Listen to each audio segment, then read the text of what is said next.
Ladies and gentlemen, welcome back to another episode of Unbettable. I am Mondo here with the saluting man himself, Mr. Henny Holmes. We got no Gary today. I don't know where he is, what he's up to, what's going on. He just declined the phone call, and that was kind of that. So, All right. not really sure what's going on here, but we'll figure that out when we get there. But Holmes, how you doing today, my dude? Good, man. I'm hopefully starting to turn it around a little bit, feeling a lot better. Championship weekend this weekend. Yes, Big sir. NFL card. Man, just a lot of stuff to look forward to this weekend. This is going to be a good picks episode for sure. Yeah, I am definitely excited. It's going to be really interesting, especially in the NFL with all these teams on a bye. Yep. So obviously, we're going to hit college football. We're going to talk Thursday night football, NFL slate this weekend, and we'll do a little fantasy football corner for all you guys out there not sure what you're doing. And yeah, it's probably going to be a little bit quicker because we don't have three people today, but it's a solid Friday episode. We'll give you some good picks heading into the weekend Yeah, man. and just make sure you enjoy it, man. This is the sweet spot of the year. A lot of good games happening. So, without further ado, let's kick it off with already one hell of a game, and that was the NFL game last night. Seahawks, Cowboys. Cowboys sneak it out, but holy shit, scoring and a half. Sorry, I thought you were going to keep going on that. No, I got Yeah. nothing. No, shit, dude. This was like 100% one of the best Thursday night football games we've seen so far this year. Both teams putting up a ton of points. If anybody took the under last night, you got destroyed on Yeah, that. it's brutal. Um, Man, this was a battle, and I really didn't expect this from the Seahawks. I was on the Mhm. Cowboys -9.5. I know you were as well. I really thought that they would cover this at home. We've talked about it. The Cowboys have been dominant at home, and while they did put up a lot of points, pretty much on average was what they've been doing at home this year. Their defense did not look anywhere near Hell no. the Dallas standard they've been this year. Gino was carving them up a bit, finding Jackson Smith and Jigba a lot. DK got free for 3 TDs last night. That first TD on that slant was crazy. That That man man should hit the not be able to run burners. that fast with how big he is. Um, but yeah, so we missed the Cowboys 9.5. That was tough, but a couple of props came through on my side. I was able to get Dak Prescott over 12.5 rush yards. He scrambled a few times, almost scrambled for a touchdown too, but got called back for a flag. And then had a little parlay with DK Metcalf, 50 plus receiving yards, a little alt receiving yards there, and a Tony So you Pollard hit that. TD that came through. Yeah, that came through on the first play, dude. That DK was perfect, honestly. Yeah, no, I put out a couple feelers last night. I obviously took the over. I was saying in the last episode, this is basically like a week for these teams. They both played on Thursday last week, so if anything, they're coming in refreshed like it's a typical Sunday. I had to tick Ferguson touchdown too, hit that. Little Zachy boy Charbonnet hit that as well. Yeah. So I ended up going 3-1 on the night for NFL and paired that with 3-1 for the NBA picks. So wasn't too shabby of a night, I'd say. No, you had a great night, kid. Yeah. But it's gonna be an even better night tonight. I'm gonna keep it a buck with you. I know we talked about it briefly last episode, but tonight's the kickoff night of all the conference championships in college football. And I think Yeah. we started off with New Mexico State and Liberty at 7 o'clock. Holmes, where are you sitting with that one? Yes, sir.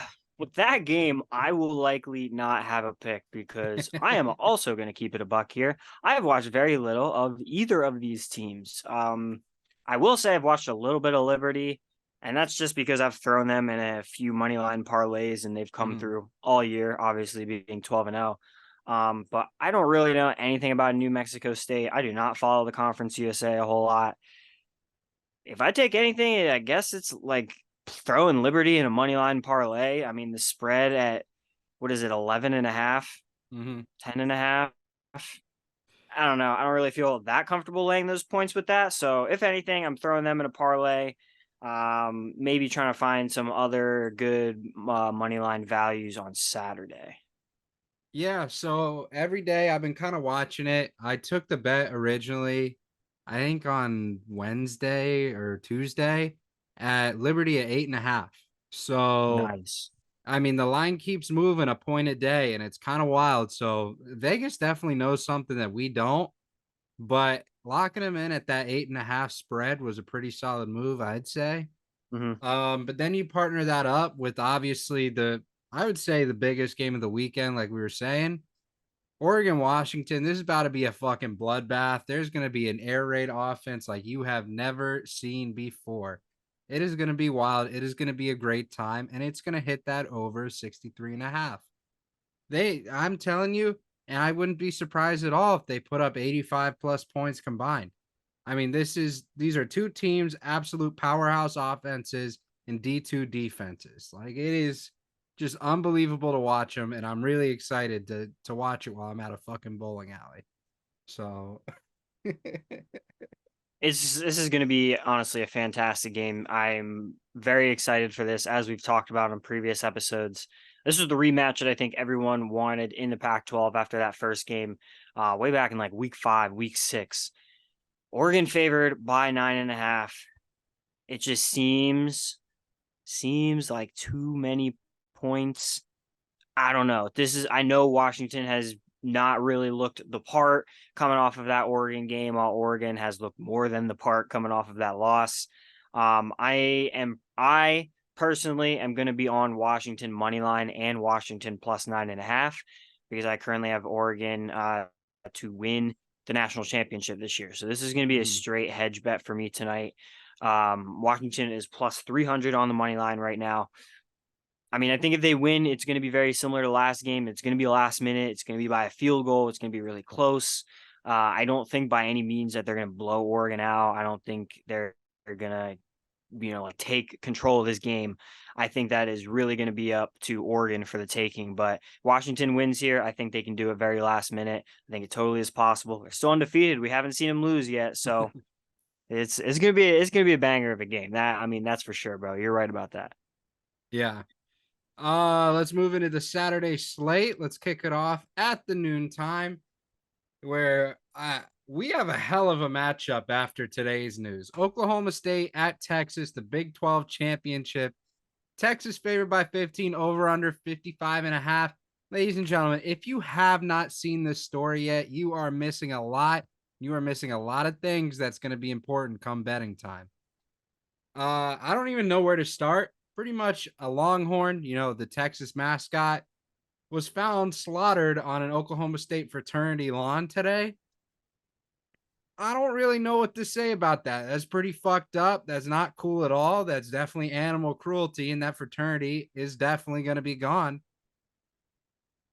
But now I'm taking Texas by a million this weekend Yeah. because this is I like I was telling my coworkers earlier. If you lose after this kind of a story comes out, you should not be joining the SEC. It's that simple. Like Texas, like this is the biggest chip on their shoulder ever. None of the Texas is back bullshit matters. None of that stuff. This is fucking personal now. And I am taking Texas the point over. The only thing I'm taking Oklahoma State is Ollie Gordon the second anytime touchdown. That man's got 20 rushing touchdowns this year. He's a fucking beast. But other than that, bro, I am full Texas full time this game because that is some horse shit out of Oklahoma State. Yeah, I'm 100% with you on this. That was so wild. Again, I thought this was one of those like ball sack sports meme headlines. I did not think this was legit. But that, bro, that is like some animal cruelty, like felony charge type shit. Mm-hmm. That is crazy. I cannot believe this happened. There's no way that this story that hasn't circled already in front of all of the Texas players, coaches, staff. Yeah. Everybody has to be fired up about that in this building. And for that reason, I am going to be taking the Texas team total over 34.5. Before I locked this in before this story, and this only makes me feel better about this bet. Texas, first of all, really needs a big time win here Mm-hmm. to even get into the college football playoff. Where are they ranked right now? I think they're ranked 7. under Ohio State, like eighth. 7th right now. 7th. Okay, so they still got a ways to go to that top 4. And not only have to be able to win this Big 12 in convincing fashion, but they got to put up some style points, man. Like they have to put Oklahoma State in a ditch. They have to pull everything out of their bag of tricks in this game. This is what they've waited for. This is their opportunity to punch their ticket to the playoffs. So I'm going to take over 34.5 for the Texas team total in this game. Yeah, this is it. Cards on the line, dicks out, Texas, because this is where it matters right here, right now. Good luck. We are betting on you because what we saw is horse shit, and we Yep. know how emotions get in this game. So good luck to you guys. I can't believe I'm saying this. I'm fucking cheering Texas on. Yeah, Next dude. Shit. game. Little 4 p.m. window action. Georgia, Bama, SEC fucking championship. Georgia favored by 5, over under set at 55.5. I'm gonna keep it a buck. The only play I got is the over in this game. This is the as close to a lock, I feel, as Washington, Oregon. Over 55.5. It's got a nice feel to it. I feel like a lot of people are taking it, and it's where I'm sitting comfortable right now. So definitely taking the over in this game. What about you, Holmes? Yeah, I think I am going to do the same thing. I know a lot of people are going to be on this over, but I think justifiably so. There's a lot of data within the past, I think like 10 SEC championship matchups have total points around the 70 to 80 range on average in these games. Mm-hmm. And mind you that this is in a conference that is supposed to have the best defenses in the country. They also have Yeah. some of the best offenses in the country. You have to take that into account. Both Alabama and Georgia have some nice weapons on the offensive side. I think Bama's defense has honestly played a little bit better Mm-hmm. than Georgia's has, just my opinion. So I think there's room for Jalen Milroe to be able to get the Georgia defense a little bit, score some points. Georgia's just going to have to keep pace with them, dude. I think this is just going to be a back and forth battle. Over 55.5. I mean, I can easily see a combination of 60 here, and I don't think that we'd be sweating it that hard. So I'm going to be right with you there. I am also going to lock in that over because as much as I hate to ride with the public here because I know everybody's going to be on it, I think this is the play. This is the side. This is what we have to be on for this. Yeah. And just to kind of put into perspective how crazy a conference championship week is, these lines opened up with Georgia favored by 10.5, went to 8.5 on Wednesday. Now it's down to 5 on Friday. So Yeah. as you can tell, nobody knows what the fuck is going on right now in college football. So you got to lock in these lines as early as possible. Yep. I cannot be any more serious about that. But on to the other 4 o'clock game, SMU Tulane. I'm gonna keep it a buck. I really don't have a play in this game, so I hope you have something to talk about here. Yeah, man. I am actually going to have 2 plays in this game. I just really love SMU. I love the way that SMU has played this year. They have a lot of talent on that roster for a team that's in the American Conference. I love them plus 5.5. That's the number I got it at. I'm pretty sure that number has trended down a little bit. I want to make sure I get the spread completely right. Yeah, Tulane is only favored by 2.5 right now. So I'm loving that 5.5 number for SMU. And I'm going to take the over 47.5 in this game. I thought this total was way too low for an SMU game. I know this is a championship game, so it's a little bit different type of an atmosphere, obviously, than what SMU has been playing in all year. But I think this total is way too low. I can see SMU putting up at least like 30 points by themselves. Tulane gets 20 themselves. You're at 50 right there. So I am going to take SMU to cover as the dog here, plus 5.5. Not saying they're going to win outright, but I love them to keep this a close game against the Tulane Green Wave. In the over 47.5, I see this as a very high scoring matchup as well. If you want to fade me, feel free because I have been cold as ice in college football. So I'm either going to come back strong this weekend and you're going to regret it, or you're going to make a lot of money at my expense. Yeah. On to the next big game, and we'll go back and hit the smaller ones too, but just want to get the big ones out the way first. The first 8 o'clock p.m. Michigan, Iowa. Michigan favored by 22. Over under. You're not going to believe this shit. Set at 34 and a half. Yeah. 34 and a half. I am hammering that over. Crazy. Absolutely hammering it. And that's the only play I got on this game. So I'll give it to you. Yeah, I don't have a play on this game specifically, but I will lean toward the over as well. As good as Iowa's defense has been this year, I think Michigan can get this total by themselves, dude. Mm-hmm. Like, I just have burned into my memory. I think it was 3 years ago where Kirk Ferentz and the boys from Iowa beat Michigan in a spread just like this in the Big Ten championship game, one of the wildest upsets you've ever seen. And I think that is just on Michigan's mind right now, that you want revenge for that spot. I know they've already beaten up on them in a Big Ten championship game, but man, you want to do the same damn thing here. You got Jim Harbaugh coming back to the sidelines. He's going to be juiced up, ready to go. Man, these boys are going to be fired up. Like I think they have to destroy Iowa this weekend. There's Yep. no way that their offense is keeping up with Michigan. It is so abysmal. I am also considering taking the Iowa team total under. Let me make sure. Yeah, damn. I wanted it to move to 7.5 so bad. It's at 6.5 right now. The under is at plus 105, which is actually not bad.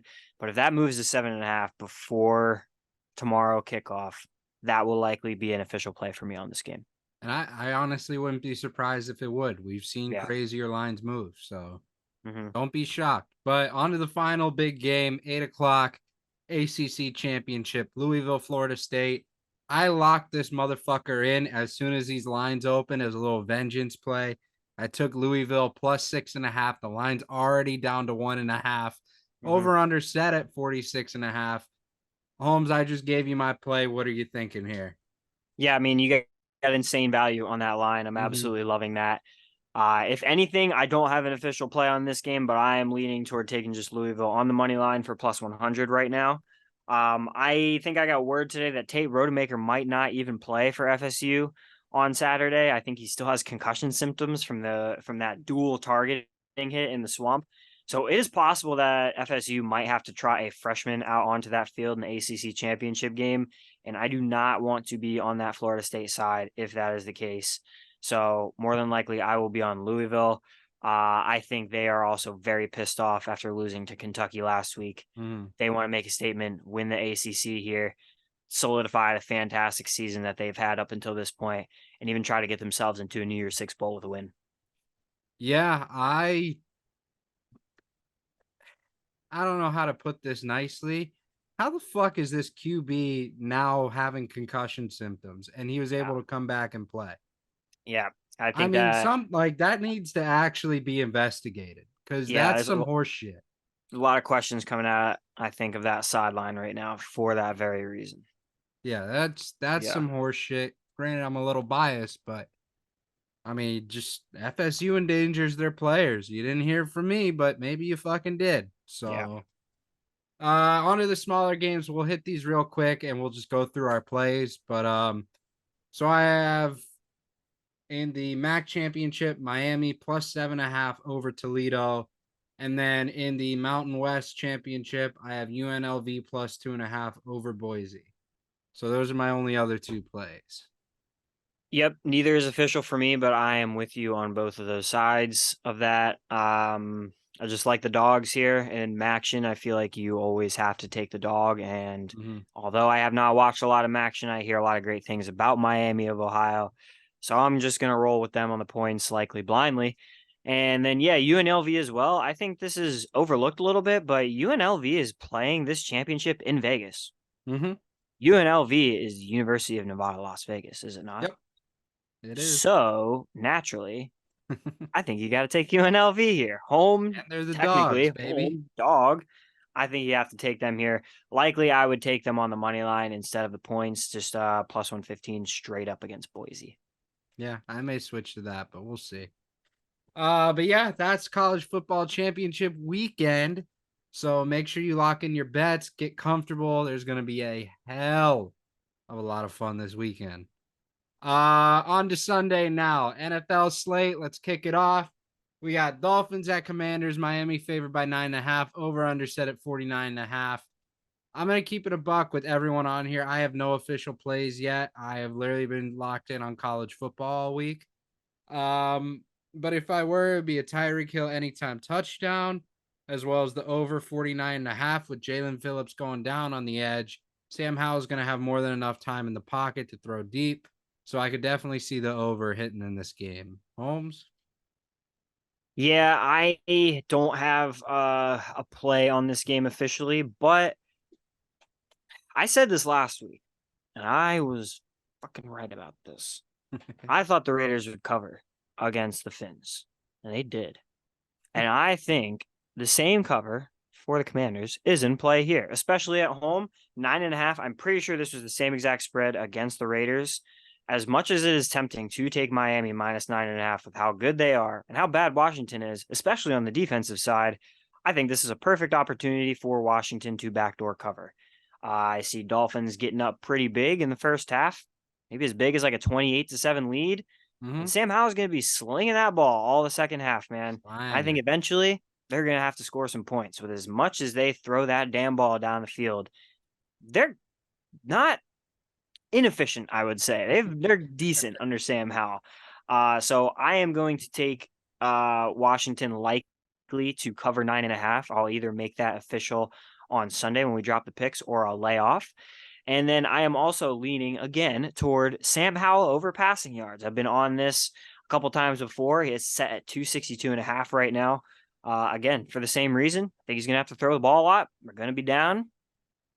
Why not have to get that ball in the air quite a bit to try and come back? So I'm likely going to be on the over 262.5 for Sam Howell. Like it. On to the next 1 o'clock. We got Colts at Titans. Colts 4-1 on the road. Titans 4-1 at home. Indy favored by a point, over under set at 42.5. This seems like a game I'm going to take the under in. I do not feel comfortable putting bets down on this game. It's just a gross matchup. Not really confident here. But I'll let you take it. I think I am going to straight ride a trend in this game. Tennessee is plus 100 on the money line, and they are at home. So far, the Titans have not lost at home. They have only lost on the road. They are 4-0 at home, 0-6 on the road. They're only 4-7 because they also lost in London as well. So they've won every game at home right now. I'm gonna look for them to keep the trend up, beat the Colts at home. I don't really see the Colts as like a fantastic team. I think they're very middle of the road. I think they might be hurt a little bit by the fact that Jonathan Taylor will be out of the lineup for at least a couple weeks. So I'm going to take Tennessee to win this one in a close one, plus 100 on the money line. I like it. Chargers, Patriots. Chargers favored by 5.5. Over under set at 40.5. Again, this is just one of those gross matchups. I'm going to take an Austin Eckler TD. The dude is definitely due for a big fucking game. He's looked horrible the past 3 weeks. And the Chargers are due for a win, so I think they're going to cover here, those 5.5. Yeah, if anything, I'm leaning toward 5.5 in this game as well. The Patriots are abysmal. I mean, they're probably the most unfun team to watch in the league right now, arguably. Their quarterback situation sucks. I think they're actually riding with Bailey Zappi this weekend, which now that I think about it, kind of makes me want to take the Patriots to cover. Because I think there's going to be a little shift in mojo, maybe a little shift in juju with Zappi under center. But more than likely, I will just stay away from this game since I'm flip-flopping a little bit here. This is just going to be one that I will likely not watch, and then look at the results and be surprised if the Patriots win and not surprised if the Chargers win. Yeah. Lions at Saints. Lions 4-1 on the road. Saints 2-2 at home. Detroit favored by only 4.5. Over under set at 46.5. I'm going to tell you now I'm taking those 4.5. The Lions are so much better than the Saints from top to bottom on this roster. So it makes sense to hammer them. I like that. I would probably lean toward the Lions as well. I have -3.5 right now, but I really hate that 3 number. So What would it be if I could buy that down just a little bit? I could buy it down to -2.5, but that's -180. Very, very juicy there. Don't really want that. If anything, I might look toward doing a prop in this game. I like the Lions to take advantage of New Orleans a little bit here, even though they are on the road. I think this is a good get back spot for the Lions. So I will likely want that, or likely have them to win this game. Yes. Very nice. Falcons, Jets, whole lot of horse shit here. Atlanta favored by 2, over under 33.5. Just give me a Bijan Robinson anytime and call it a day. I have no desire to watch this game or even talk about it. So, This is going to be crazy, and I'm going to blow some people's minds on this. And uh-oh. you're either going to disagree with me straight up and think I'm an idiot, and I might be made to look like an idiot after this game. Or you can think I'm actually pretty smart, and I might know what I'm talking about. So hear me out on this. I am going to take the Jets money line in this game. It is +110 right now. The Falcons are ass on the road. Only game they've won on the road this year was at Tampa Bay, won from a last-minute field goal by Younghoe Koo. I think Tampa Bay definitely should have won that game, and they blew it on poor coaching by Todd Bowles. So Atlanta struggles very heavily on the road. That's the first reason. Second reason, I honestly think the Jets are going to be a little more galvanized, a little more juiced up than normal at home in this matchup against a mediocre Falcons team, because Aaron Rodgers is back on that practice field. Aaron Rodgers has that slight tinge of he may come back and save the season. And I think they're going to be holding on to that hope, because if they can get a win here, maybe he comes back next week. Maybe he comes back in 2 weeks. They just have to hold down the fort until he gets back. They're not out of it yet. 4-7 sucks. It's a bad record. But they have an opportunity right here. They get back to 5-7, make it happen a little bit. Aaron Rodgers comes back and they start rolling down the stretch. I mean, I'm just saying there's a possibility that these Jets are going to be playing with some juice on Sunday. So I'm going to take a flyer on the Jets money line +110. Call me crazy, but I might look like an idiot on Monday. I might look like a genius on Monday. We'll find out. We will find out. On to the next game. Cardinals, Steelers. Cardinals 0-6 on the road. Steelers 4-2 at home. Pittsburgh favored by 6.5. Over under 41.5. Ladies and gentlemen, I'm going to do it. I'm going to take the Cardinals money line. No fucking way. Let me explain to you why. No. The Cardinals have had a bad season. 5 of the 6 games have been without Kyler Murray that they've lost on the road. And the Steelers' locker room is currently in shambles. So I'm going to keep it a buck. The Cardinals may sneak this one out. This is just one of those games that it may be the biggest trap of your life. I'm going to keep it a buck.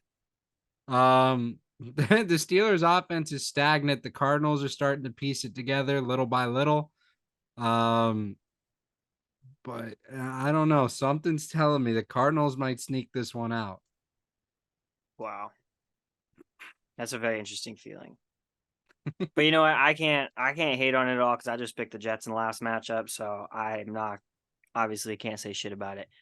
Other than that, I respect it. If I'm going to be honest, I'm kind of leaning Steelers -6.5, just because I really love the 6.5 number. Steelers are at home. Cardinals got their asses blown out by the Rams last week. I don't think the Steelers could blow them out by any means, but I certainly think that they could win by a touchdown. But your little spiel right there has me rethinking that. So might lay off on that. The one play I will have in this game, though, and I said this last week, this was my lock of the goddamn week, and it came through. Kenny Pickett over 194.5 pass yards. What did he throw for last week? 278. Matt Canada's gone. The offense is different. Kenny Pickett is now at 196.5 this week. They moved it a whole 2 yards. That's a lot. I'm gonna jump right back on it. If he ends up blowing it this week, we're not gonna jump on the train anymore. But until they correct this prop and Kenny Pickett doesn't throw for 200 yards, not under Matt Canada, we're going to keep riding it. I love it. The final 1 o'clock game, we got Broncos at Texans. Houston favored by 3, over under 47.5. There's one prop I'm probably gonna take, and that's under 2.5 combined interceptions for this game, which I'm shocked is an actual line. And then I really am just not confident. The Broncos just scare me. They just scare the shit out of me. So Yeah. I really don't feel comfortable betting on any games they're involved in. But Holmes, I'll let you take it away. Yeah, this is going to be a great matchup. I think probably one of the best games in the 1 o'clock slate, in my opinion. Both teams 6-5. Broncos are 5-game win streak. Holy hell, they've turned their season around. The Texans look obviously fantastic with CJ Stroud under center this year. The one thing I will likely be targeting in this game is Devin Singletary rush yards. And that is because he has looked pretty nice recently. Even with Dameon Pierce coming back, he had a bad week last week, only 6 for 18. But the Jags have a pretty decent run defense. They were able to stifle the Texans on the ground last week. And CJ Stroud really had to keep him in the game through the air. Here, I am likely going to take Devin Singletary over 56.5 rushing yards. In the 2 games that he had the lead role to himself against Cincinnati and Arizona, he had 150 and 112 on the ground. Again, I know Dameon Pierce is back, but there's something about Pierce this year that doesn't look right. He is not having nearly as good of a season as he did last year. And Devin Singletary is just looking more spry, more active out of the backfield right now, giving him more production on the ground. So I am considering over 56.5 rush yards. And I want to get this line right. Also over 70.5 rushing plus receiving yards, because he has been used in the pass game more than Dameon Pierce. One thing to keep in mind about this matchup is that the Broncos have the worst rush defense in the league. They're literally ranked 32nd against the rush. So keep that in mind for Devin Singletary on the ground and combined yards. Love it. 4:05 game. Panthers at Bucks. Panthers 0-6 on the road. Tampa Bay is favored by 5, over under 36.5. Holmes, I'll let you just ride this one out. Go for it. Man, straight up, I'm gonna take the Bucks -4.5. I think you have to right here. I think this is the get right game of get right games. We are facing the 1-10 Panthers at home. If the Bucks can't cover a 4.5 spread against the Panthers at home, you fire everybody immediately. This is the game that they should be pissed off that they keep losing. They need to stay in the playoff race. It's silly to say that we have 4 wins and that we are still well within grasp of winning our division. It's ridiculous to say that. But our division is so trash this year. The Bucks still are within grasp, still within reach. I think they're going to have a nice day.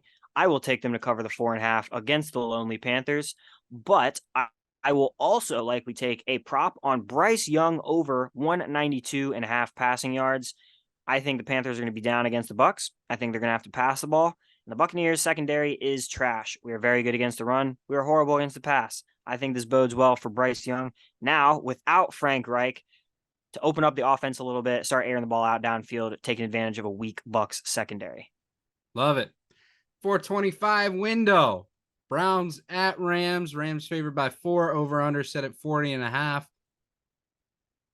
Again, I don't really know where I sit with this game. There's a lot of injury designations that I'm not sure about yet. So I'm going to hold off on picking any sort of bet here, but I'll pass it to you in case you got one lined up. Sorry, I completely zoned out. Which game was this again? Browns, Rams. Browns, Rams. Fantastic. Burger. Yeah, bro. I probably am not going to have anything on this game either.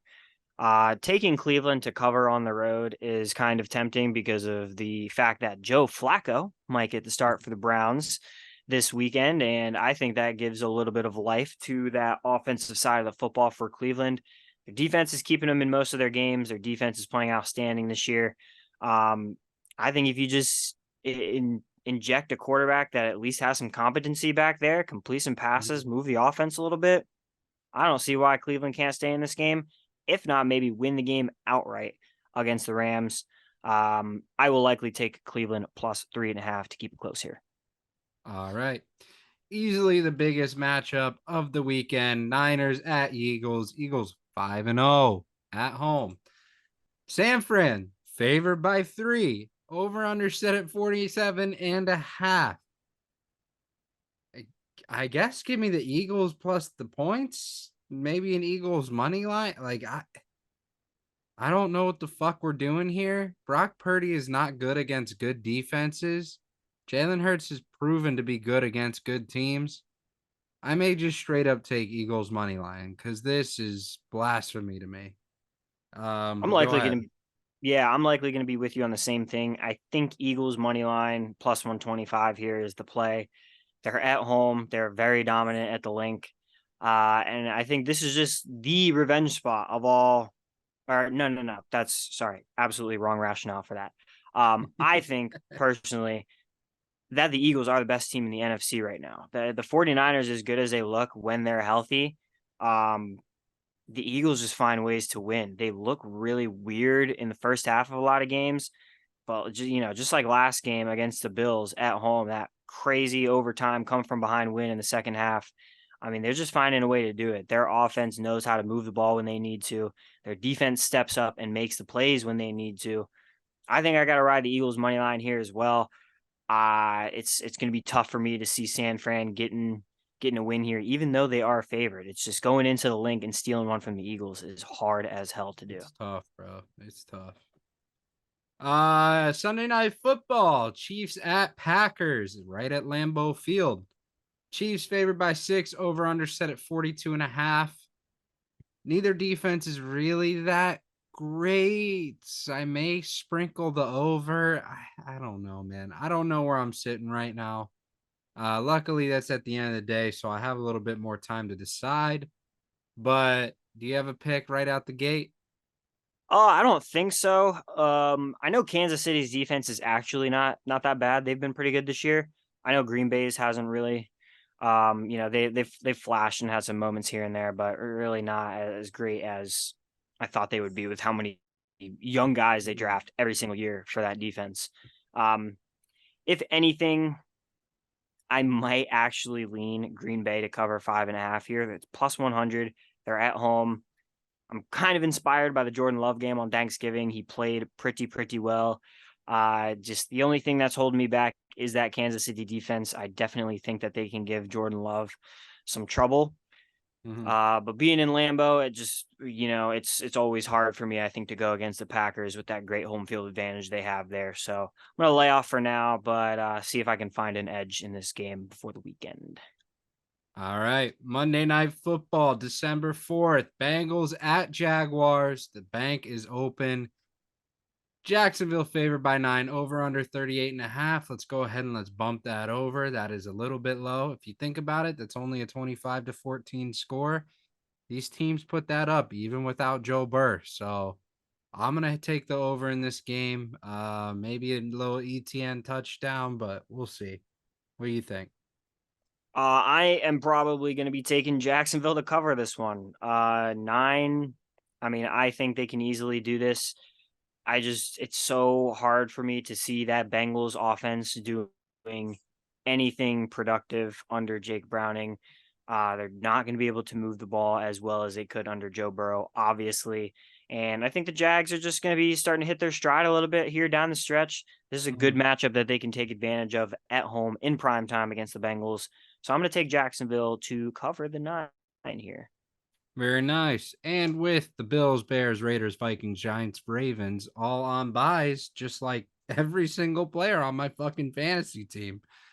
So there's legitimately 2 leagues I'm not looking at this week because one of them I don't even have a quarterback in. So Yep. I can't pick anyone up because all the good players are on my bench right now. So I'm just kind of fucked here. But yeah, it's a great slate this weekend. A lot of fun. But if you're in a situation like me, I'm sure you've sent a couple questions to both Holmes and I. So let's go ahead. We'll kick it off into the fantasy corner. Holmes, who's the first guy on your list?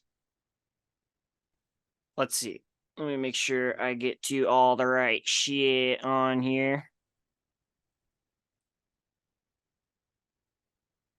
Okay. So I got kind of a good one. Somebody asked me, so they're trying to decide on an RB2 spot, but they have two pretty nice RB2s that they can decide between.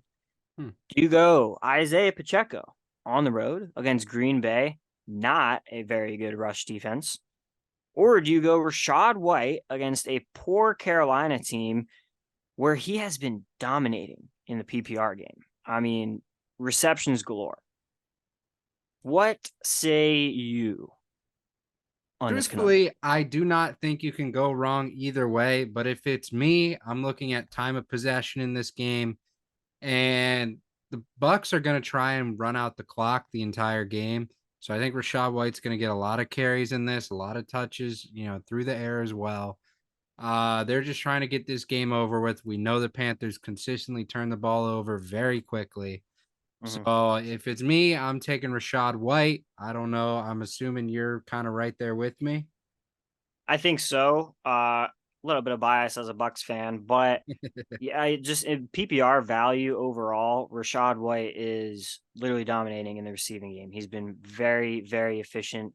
Let me make sure I get his stats here in the past few games because I know I have him in a league as well, and I have been impressed with what he's been doing. So against Indy, not as great in the passing game, only 2 receptions for 10 yards. But before that, 6 for 28, 2 for 47, 4 for 46, 7 for 70, 6 for 65. I mean, he's just getting a lot of looks, a lot of Mhm. receptions. He's converting pretty much all of his targets into receptions as well, which is really great for him because he wasn't that great of a pass catcher last year, and they really developed him into somebody that they can rely on out of the backfield. I think in overall rushing value, Pacheco is just a little bit better because the rush defense in Green Bay is so bad. But if you want the overall value of being able to get the receptions as well, I think Rashad White is so much more Mhm. valuable in that respect. Yeah, no, 100% agree. On to this guy's question.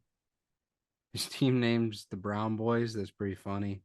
Uh, so he says, I can choose between Devonta Smith and Raheem Mostert at my flex this week.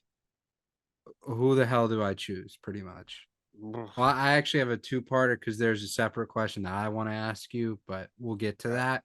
Okay. Buddy, even though I'm biased, Raheem Mostert's the number 2 fantasy running back on the planet this year.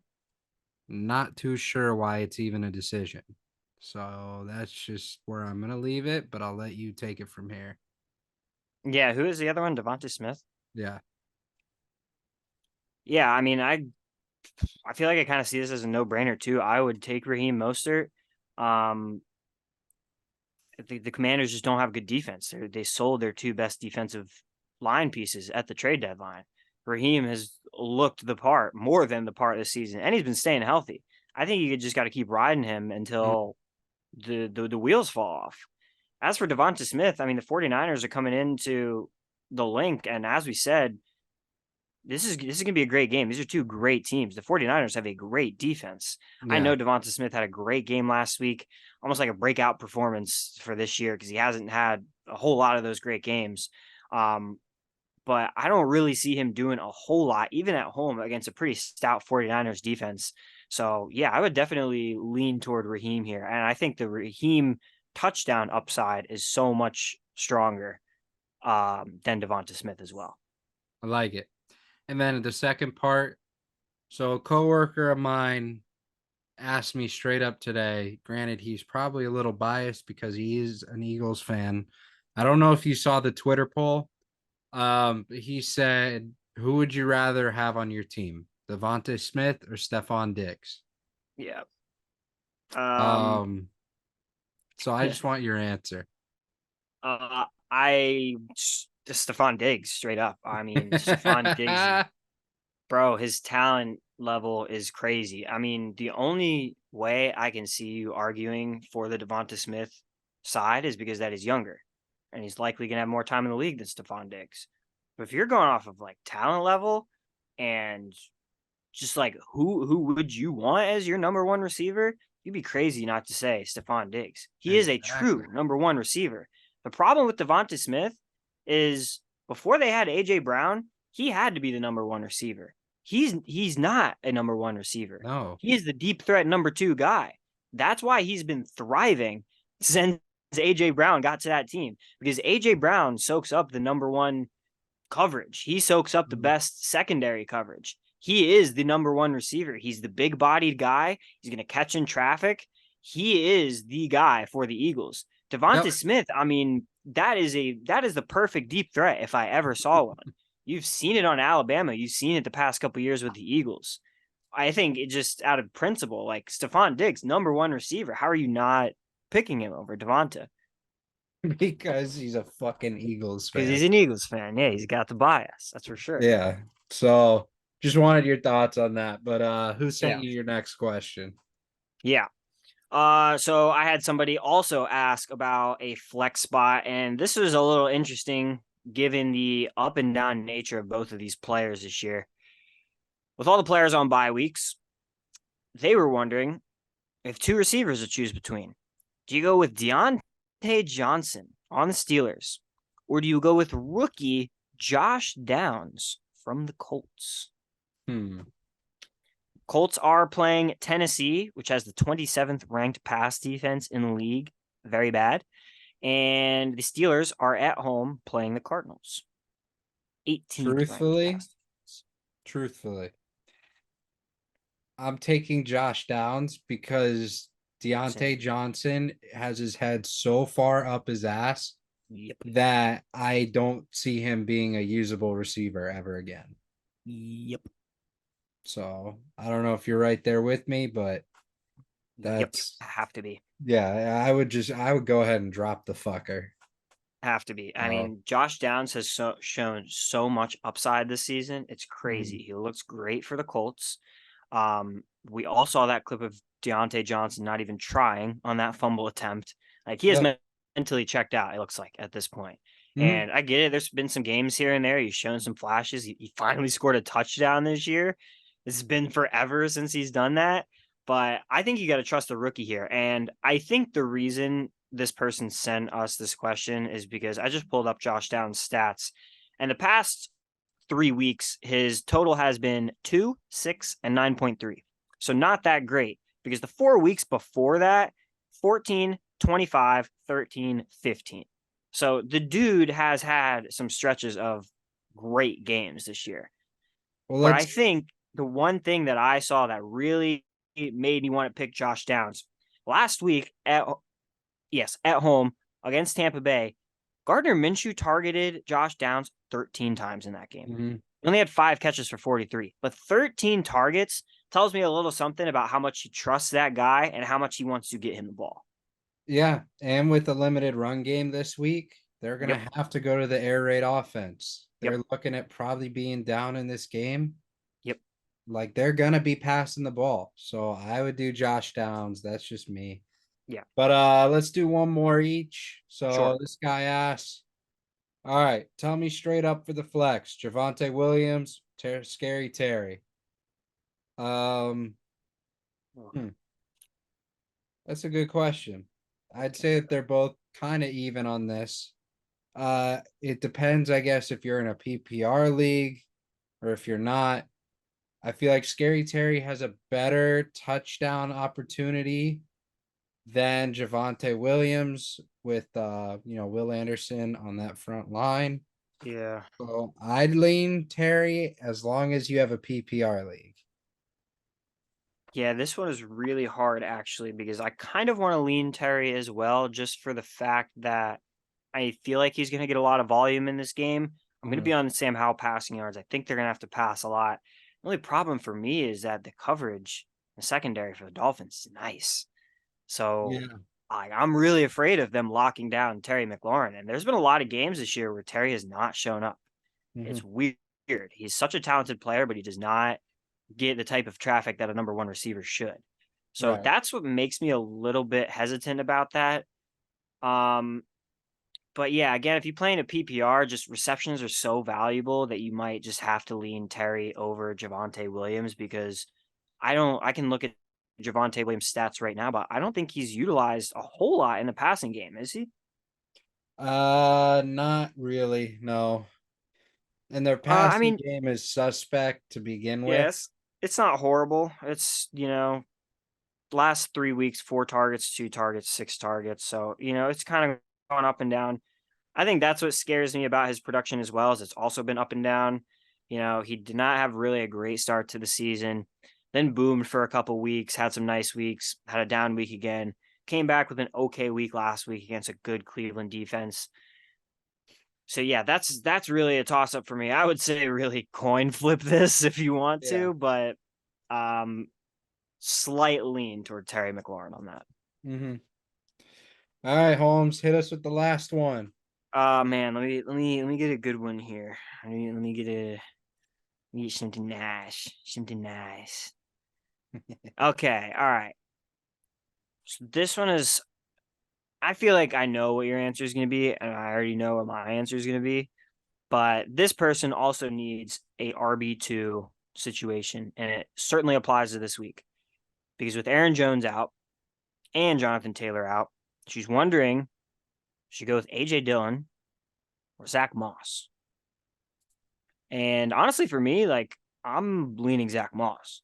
That's just, I mean, as good as he has looked this season, I know he hasn't had the RB1 role in a while. I'm probably going to take him against Tennessee. Tennessee has a decent rush defense, and they're probably not going to be running as much as they normally do. But I think just the upside is a little bit higher than AJ Dillon. AJ Dillon hasn't really shown me that spark this year. He's had so many opportunities with Aaron Jones injured. There's been so many chances for him to just be able to thrust into a lockdown number one role with Aaron Jones out of the picture and injured. But he just hasn't shown that juice. Like it's just really weird. He's not really putting it together this year. He hasn't looked, I think, as good as he has looked as the true number two in previous years. So for that reason, I'm going to trend towards Zach Moss. And I think the Kansas City defense, too, isn't really the best matchup for A.J. Dillon this week. Yeah, I was trying to think of a reason to disagree. I just don't have one. So I'm right with you with all the same reasons. I wish I had more, but Zach Moss is the move for me. Yeah. So you got any plays tonight? NBA Let's see. Chell?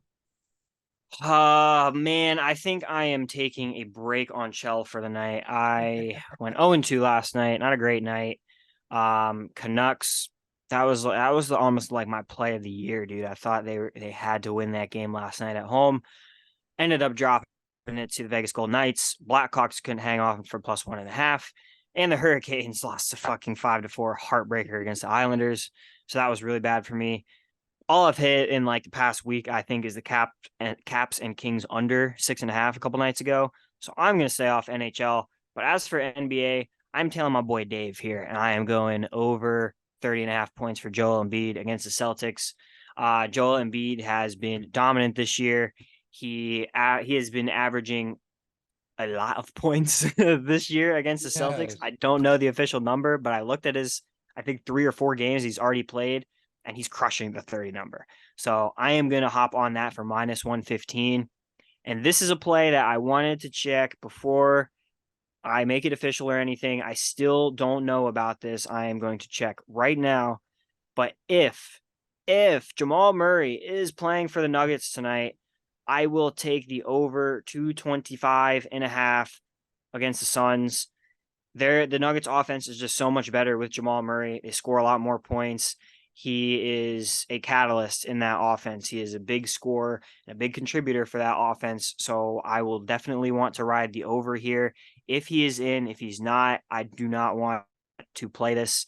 And just as for Phoenix, I just like them as a pure scoring team as well. How could you not when they have D-Book and KD? So I'm going to ride that over 225.5 if and only if Jamal Murray ends up playing tonight. We got Nick Claxton over 22.5 points and rebounds last night. That was a great cash. If I find any props for like the next hour, we'll put them up on the Twitter because games are going to start soon. Yeah, I'm gonna skip tonight. I've been locked down college football. Usually I put a lot of work into my NBA picks. It takes me a couple hours to research. I frankly don't have that kind of time tonight, so I'm out for today, but I will be in a suite at the Heat game tomorrow. So expect a couple bets coming from there. Nice, So dude. it will be a time. I'm excited. But yeah, so that's my plan. Gonna be watching a lot of football up in that suite, but it Mhm. is what it is. But that's gonna do it for today's episode. If you did enjoy, please like, subscribe, share with everyone you know. We wish Gary well. We do not know what's going on with him, but hopefully he is back soon. We'll see you guys on the next episode, which will air on Tuesday. Peace. Peace.